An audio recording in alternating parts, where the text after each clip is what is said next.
1 week before Halloween, Peter, an 8-year-old boy, lives a quiet and lonely life with his parents, Mark and Carol. They live in an old, creaky house at the edge of town. Peter has no friends and spends most of his days alone, wandering the empty hallways or reading by himself in his dimly lit room. The house itself feels alive in strange ways, groaning and creaking as if it holds secrets from long ago. Its old floors and drafty walls give the house an eerie presence, as if it is always watching, always listening. One night, as Peter sleeps peacefully in his bed, a strange noise wakes him. At first, he lies still, hoping it is just the wind outside, but the sound grows louder and sharper, making him sit up in fear. He looks around the room but sees nothing. He tries to return to sleep, telling himself it is just his imagination. Suddenly, the noise comes again, louder and closer, seeming to come from the walls themselves. Heart racing, Peter turns on the lights and cautiously walks toward the source. He taps on the wall, and to his shock, the wall taps back.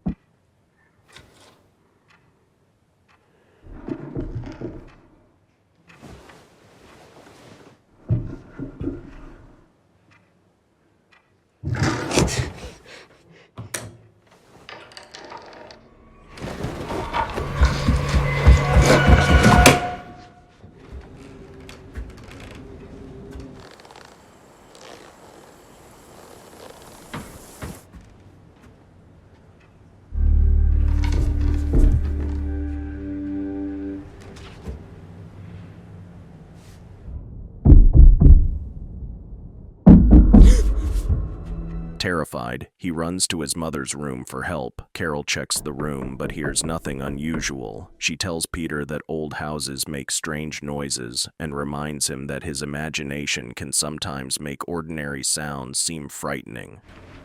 I heard something. What did you hear? Come on. This one?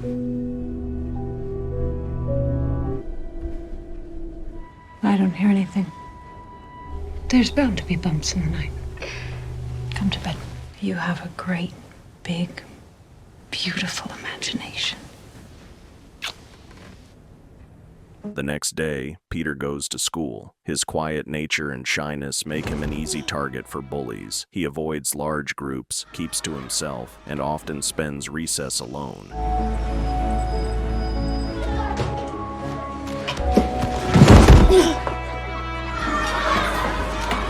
The principal introduces a substitute teacher, Miss Devine, who is kind and gentle. She notices Peter's nervousness and his hesitance to join other children. During recess, Peter chooses to stay in the classroom rather than face the teasing outside. Miss Devine sees him and allows him to help decorate the room, giving him a small sense of purpose. This is Miss Devine. She'll be your substitute teacher. Good morning. I look forward to getting to know each and every one of you. Recess is coming. Oh! Hi. I don't like recess. Okay. You can stay here. I love Halloween. Suddenly, a spider crawls across his desk, startling Peter. Seeing his fear, Miss Devine gently catches the spider in a glass and carries it outside. This small act of kindness brings a tiny moment of comfort to Peter's otherwise lonely day. Look, it's okay. It's okay. Here. Yeah, and take this. Yeah. Pick it up. We're going to take this to the window. Later, Peter asks his parents if he can go trick-or-treating for Halloween. His father, Mark, tells him no, and the reason why. He recounts a story about a little girl who once lived in a house at the end of their street and disappeared on Halloween. She went trick-or-treating and never came back. Carol adds that the neighborhood was deeply shaken, and she doesn't like to think about it. What am I gonna be for Halloween? All the other kids at school get to do it. We're not their parents. You know the old house down the end of the lane with the boarded windows? The little girl that lived there, she vanished on Halloween. She went out trick-or-treating, and she disappeared. It was a very traumatic event. Am I gonna disappear? Oh, Peter, we would never let that happen to you, ever. That night, the strange sounds continue. Peter tries to block out the sounds, but suddenly, a voice calls his name from behind him. Terrified, he calls for his father. Mark investigates, but hears nothing, assuming it might be rats. Mark tells Peter in the morning they handle the rat problem. Daddy! Peter, don't tell him. What's going on? I heard something again. All right. And, from where?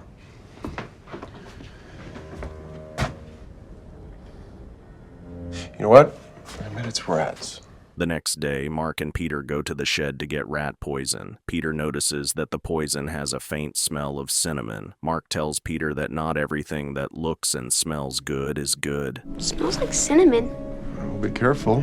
Not everything's as sweet as it seems. They place the rat poison down in Peter's room and in the hallway, but Peter senses something far more sinister behind the walls. At school the next day, Miss Devine notices a drawing Peter has made. It depicts a child sleeping in bed in a dark room, calling for help. Concerned, she visits Peter's home. Shall be lifted.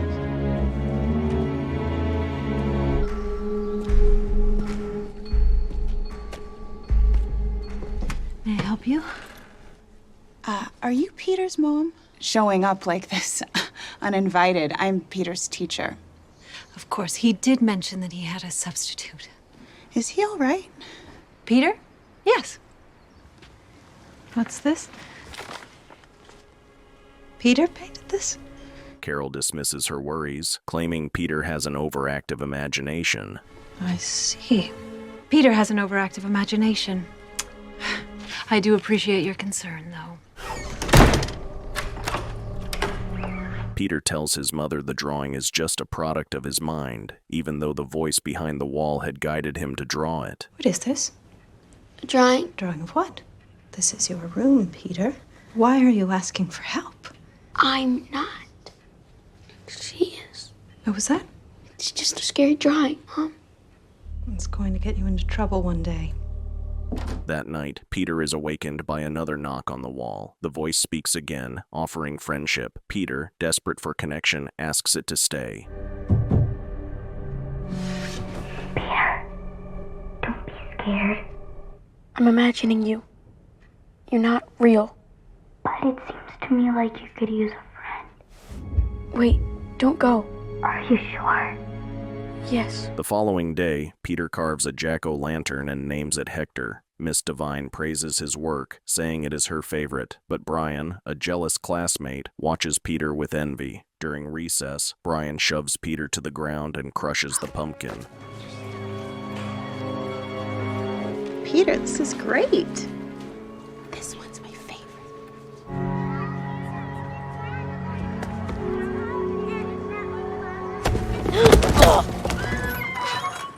Stop! Please!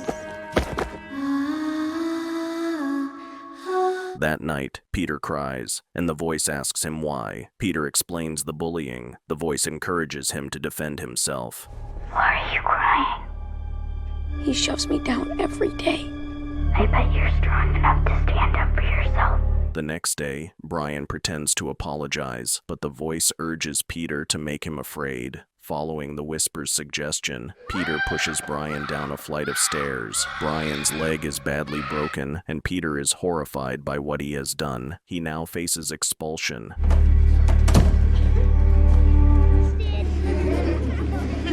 I'm sorry, Peter.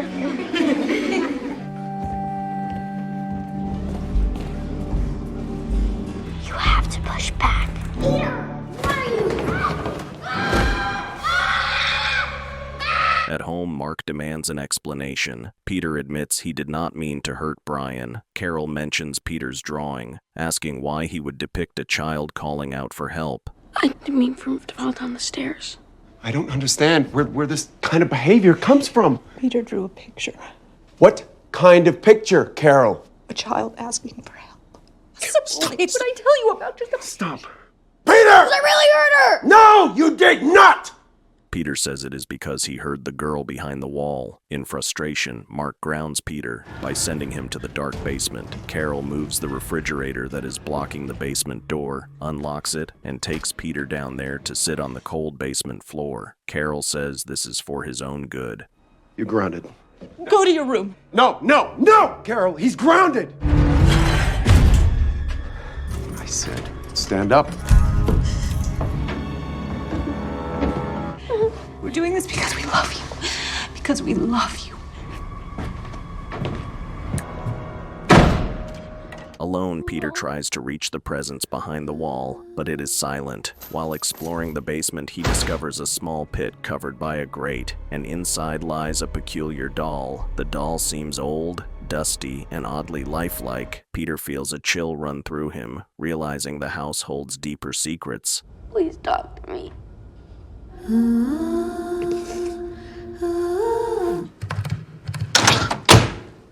You went to a student's house? I did. Is he showing up with bruises? Then unfortunately, there's nothing we can do. But you can't get personally invested.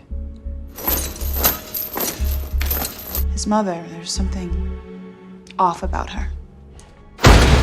Something like that. Miss Devine returns after Peter's expulsion. She leaves her phone number on his math quiz and goes to his house. Mark greets her, holding a hammer and bleeding slightly from a cut. Devine notices and feels uneasy. They talk about Peter's schooling. Mark and Carol insist he will be homeschooled. Devine gently suggests he might benefit from a different environment, but they refuse.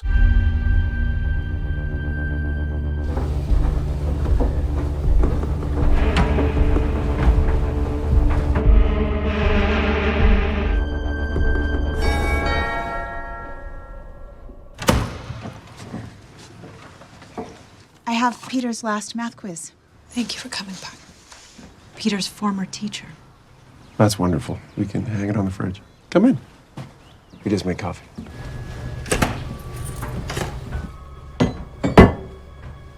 You're bleeding. I'm just doing some remodeling. Do you have any idea where Peter will be going to school? Here, at home. Given his behavior, he might benefit from an environment.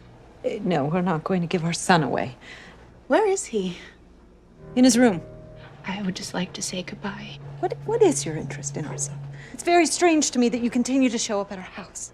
Peter overhears the argument from the basement. He tries to get Ms. Devine's attention by knocking and yelling, but the washing machine drowns out his cries. Mark tells Devine to leave. Do you think that I'm the kind of mother that would harm my child? Honey?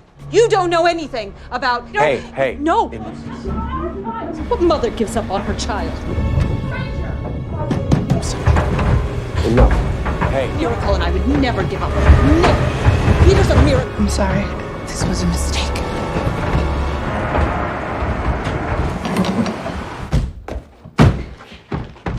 What is that? The banging.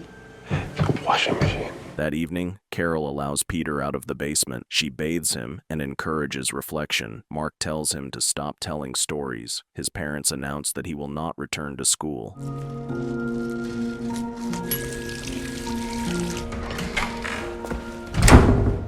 You can come out now. Pumpkin. Have you had time to think? About what? How I need to grow up. Stop telling lies. We're very proud of you, Peter. You won't be going back to school any longer. She's going to teach you the 3 R's, Pete. You know what they are?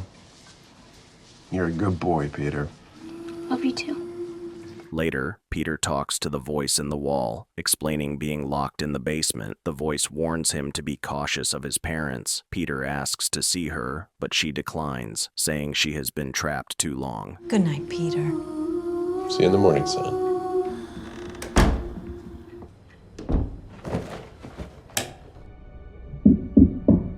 Please talk to me. Peter, I was worried about you. You have to be careful with them. I want to see you. No, he'll scream and get us caught. She tells him about a hole behind the wallpaper. Peter peels it back and discovers a small hidden passage. Tossing a ball through it, he asks the voice who she is. She reveals herself as his sister, Sarah, trapped behind the wall since a previous Halloween. She warns that Mark and Carol are evil, and they trapped her behind the wall, and they will hurt Peter too, so he must act now before it's too late. There's a hole behind the wallpaper.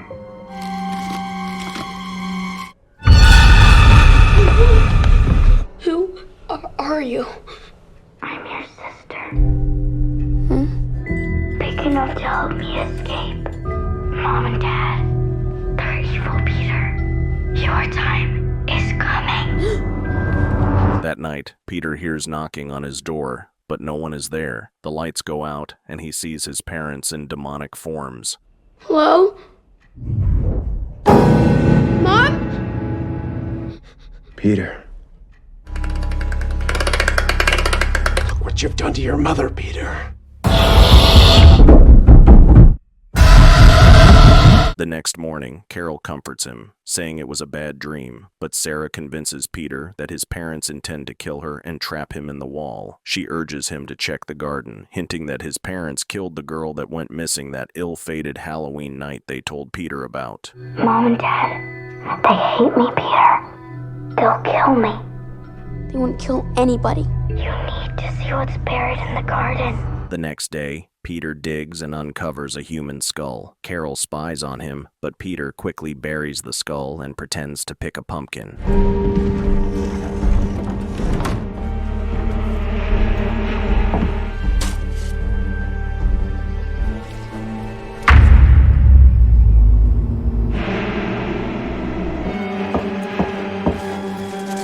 Peter! What are you doing? Maybe we could carve a pumpkin. Sarah explains that the previous Halloween when she was locked in the wall and urges Peter to act. It was Halloween. A trick-or-treater came to the door. They killed her, Peter. I'm getting you out of there. We're gonna be a family. Peter attempts to call Miss Devine, but Carol interrupts. She notices the peeled wallpaper and discovers the hidden hole, warning Peter that what happens next is his fault. She doesn't love you the way your father and I do. What is that?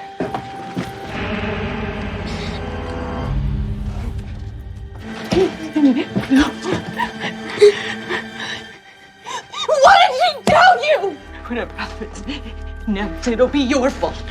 That night, Sarah advises him to confront his parents or risk sharing her fate. Peter watches Mark and Carol discuss plans. Carol sees him eavesdropping, forcing him to retreat. Mark tells Peter he saw him listening to them, so tomorrow they will do some work in the garden.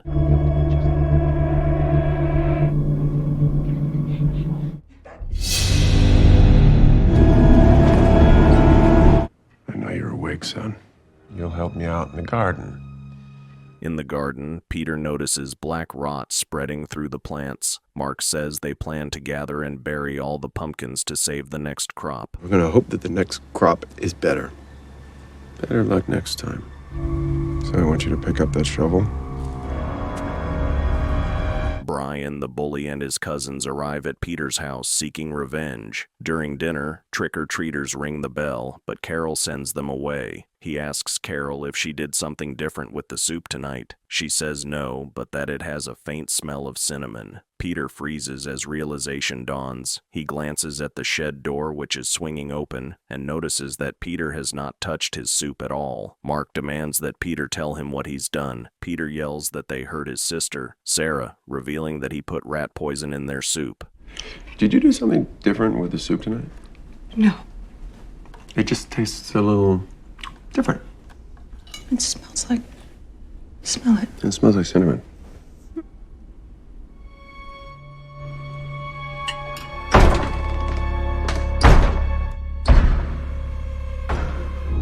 Peter, have you done something? What did you do? What did you do? You hurt my sister. What did you say? Oh my God. Call 911. Mark collapses. Carol tries to call 911, but Peter cut the phone lines. She becomes ill, but is enraged and attacks Peter. Peter kicks her down the stairs. She accidentally stabs herself. Peter retrieves her keys, ignoring her warning not to free Sarah.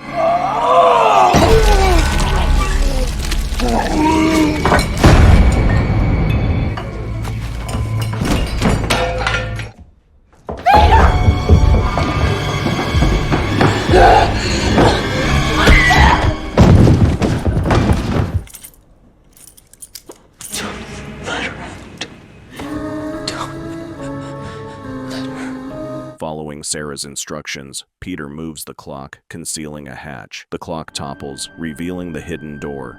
Peter, are you alright? Do you think you can open it?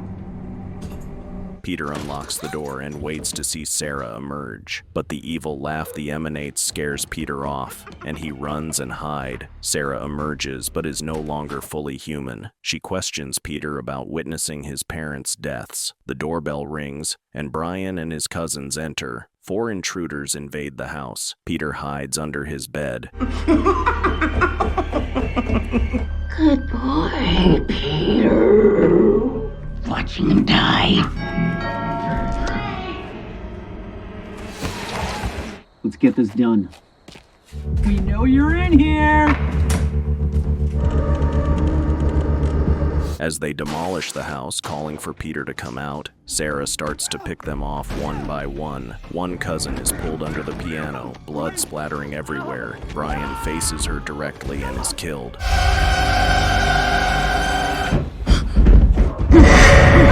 Brian, my leg! It's go! Brian, help me! Ah! Sarah emerges, explaining she is a monster because no one loved her. They screamed. I was suffering among cobwebs and rats, learning how to make you do what I want.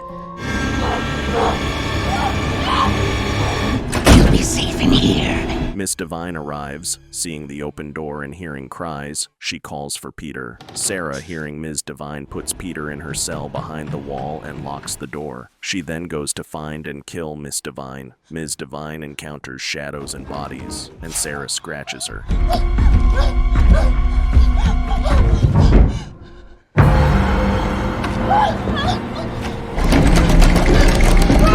Ms. Devine gets away and finds Peter trapped behind the wall. She breaks the wall down and they escape the house. But just as Peter was about to run out, Sarah grabs him by the hair and drags him back in. Sarah locks Peter up in the cell in the basement. No, I'm not leaving you here. Get out of here! What the hell is that thing? It's my sister. She's coming! Stand back. Come on, Peter, come on.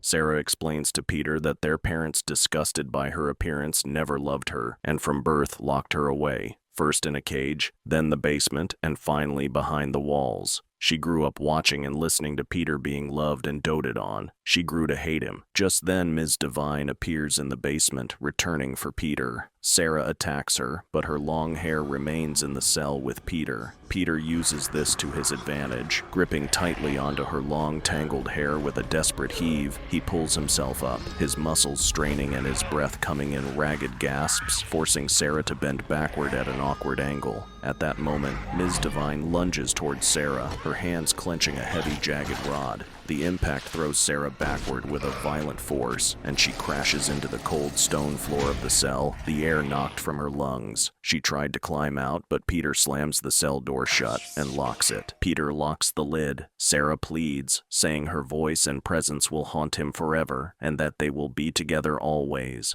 Do you really think this is gonna keep me down here? You wonder if you locked the door, or saw a shadow move.